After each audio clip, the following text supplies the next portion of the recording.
We are back at it this morning, and it is a cold and frosty one. 25 degrees, I think I saw. Oh dear. 24, I'm wrong. I have 4 jackets on, as many as I could fit. Again, I look like a snowman. But we're up here, and we need to do our final push today to get ready for tomorrow's concrete pour. Yes. We got a couple of helpers coming today to help us get all the rebar in, finish everything, get all shored up and get it ready, right? That's correct. What else? What do we have to do left with the vapor barrier and stuff like that? We have all kinds of stuff. We have to trim it, tape it. No, first we have to trim it, then we have to glue it, puncture it, then glue it, then tape it. By puncturing, you mean we've got all these rebar pieces, so all of this has to come over and into it, then it can come up and over. Then we're going to glue all the way along the base, and then tape the it'll get taped up over here, and then it'll get a special tape that goes all the way around so that it adheres to that tape will concrete. bond it to the concrete. Yep. Yeah, so the goal is to not give a place for termites to get in. Yes. And then we also have to tape all the internal seams. However, we got a little bit of frost going on here, so we're gonna have to make sure those areas are dry before we can do that, right? Yeah, I figure we'll trim first. Hopefully it's not gonna get above freezing for another, I don't know, couple hours. So yeah. And the guys over there are finishing up the garage for us, so we need to clean out a little bit of one more corner. Got to finish out tying up all the rebar. Some other cleanup things. Yep. So there is a lot to do today. Yep. Let's get going. Chop, chop. All right, poking these rebars isn't so bad. It's just a little time consuming, but it's going all right. We split that task. I'm on this side. And Brian's working around the other way. We'll meet at the porch.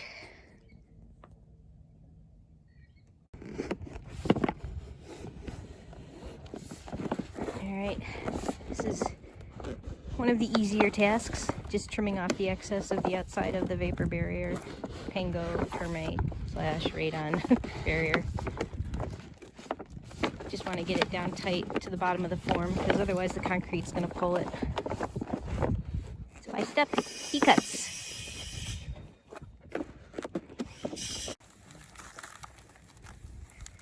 All right, we're up to the seam taping step. Got to tape the seams between all of the vapor barrier cuts. I'll show you where one's been done.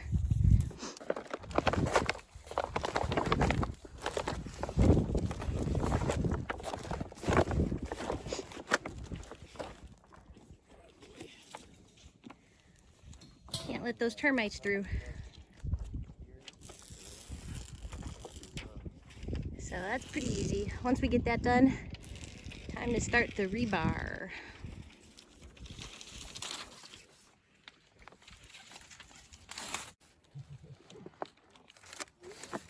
Having fun down there? Joyous of times. It's a taping party. A taping party.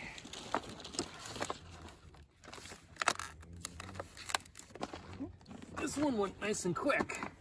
I like those. Yeah, it's nice when you're not in the trenches. Yeah. That looks pretty good. Yeah. All right, next step is putting the rebar into the internal footers. So it'll sit on chairs, they call them, and then they'll tie the rebar in together. Moving along.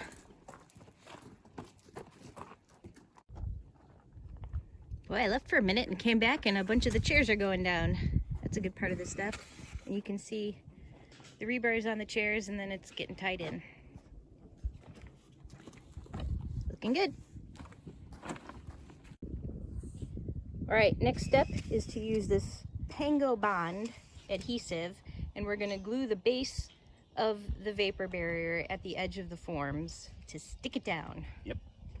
This is a fancy kind. You gotta mix the and B together to form an adhesive. Yep. Did I get that all right? I believe. All right, let's get to work. Do it. Whew, it's lunchtime. It got quiet here, so thought I'd take the chance to show you what things look like at the moment. Got the rebar mostly in. Chairs are down. And right now I am working on trying to shore up these penetrations. So with each of these posts, you can see there's a gap down there, which we do not want. So this is the plan for the Pango wrap.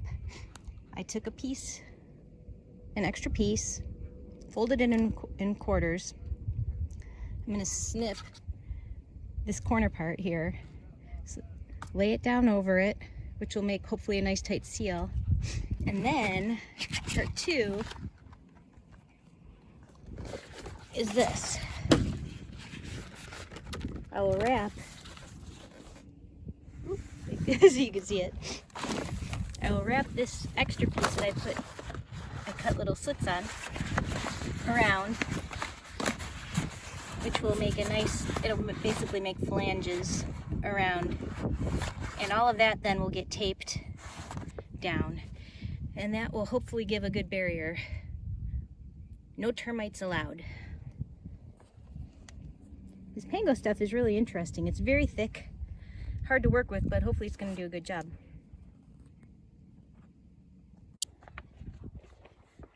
All right, we are now putting down the Pango bond to stick the vapor barrier down to the end of the concrete foundation right now. So it's this gray goopy stuff, it's getting everywhere, but it seems to be working, so we will keep moving along. Got to get this down before it starts to dry.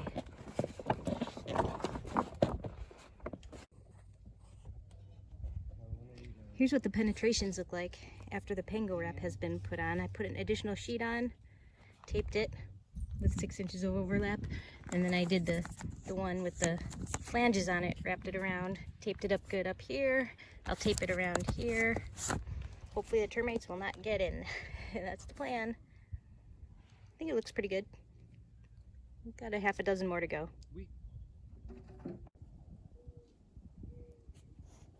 Got quiet up here, just me for the moment, so thought I'd pan around, show you where we're at the moment. All of the rebar mesh is down, cut. All of the penetrations have been shored up with Pango wrap and tape.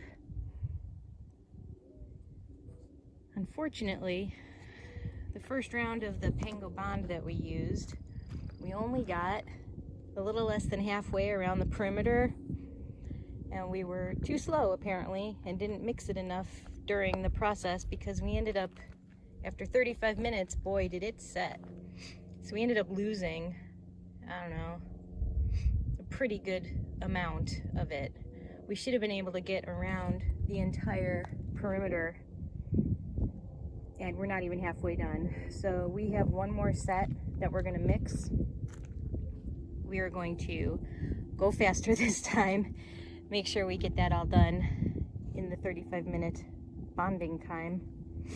This stuff is crazy.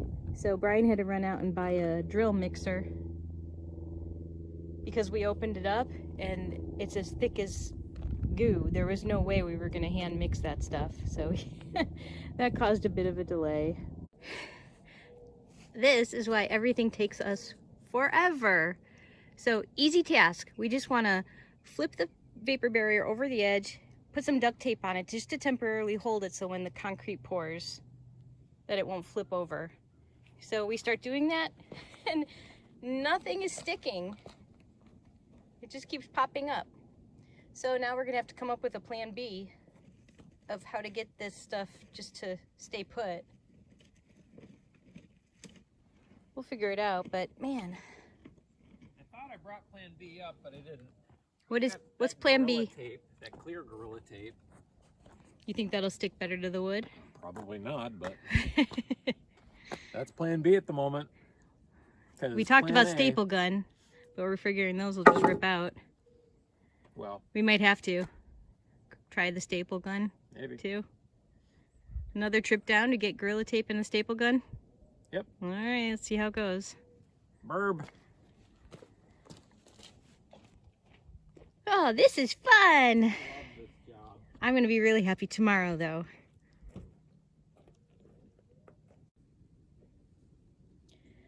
Okay, we went the staple route, and we've got at least half of the dome anyway, with the vapor barrier stapled over the side, which means the next step is to take this claw tape right here and put it along the top of the inside of the form.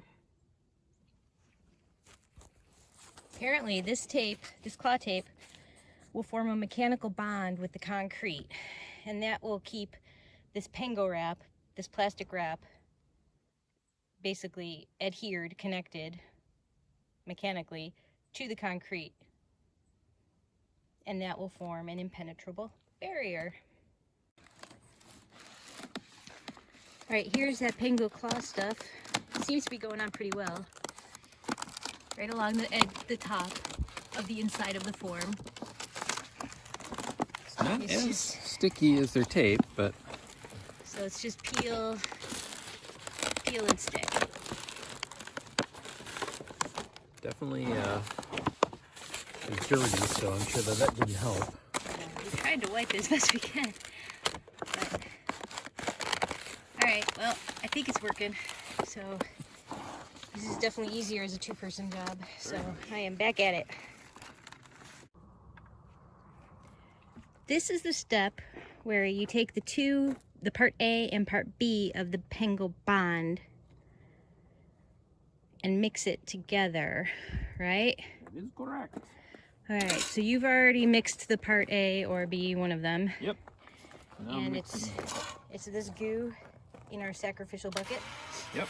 And now you're starting to mix the second one. See, it is really, really thick. So there's no way we were gonna do that by hand. I started shaking it thinking I was doing something. Oh so I opened up the top and went, oh.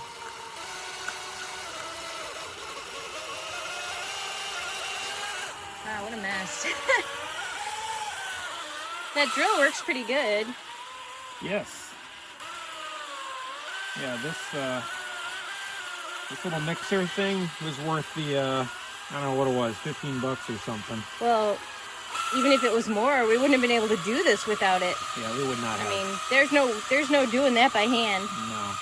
Like we always say, second time around we do better. Yep. All right, we are on the clock for this stuff, so as soon as it gets mixed, we are gonna book through, because this is all we have and we need to get through the rest of the house perimeter. That is correct. All right, I will leave you to that. I'll continue cleaning up the area because we again are losing light quick. Still pretty though. Our view. All right, back to work. We did it. Oh. We got all the glue down. The whole sides are trimmed and taped and all ready to go. Can't you tell? It's dark, but we got it done. Now we gotta do some cleanup work because the trucks apparently are going to be here. Wait, where'd you go? Behind you. I was going to show you my hands. Oh. Yours are going to look just the same. This is from the The goo. the goo. Oh, yep, they do. One of them does. Yeah, this was fun. This was a day. This was. But now we get to get excited because tomorrow the concrete trucks are coming. A little bit of a push in the morning, and then after that, there's nothing for us to do except for watch. It's gonna be an early morning. It's They were a saying very early like morning. 6:30. Yeah. But all right, so let's do our cleanup and get out of here. Yes. Good job. Good job.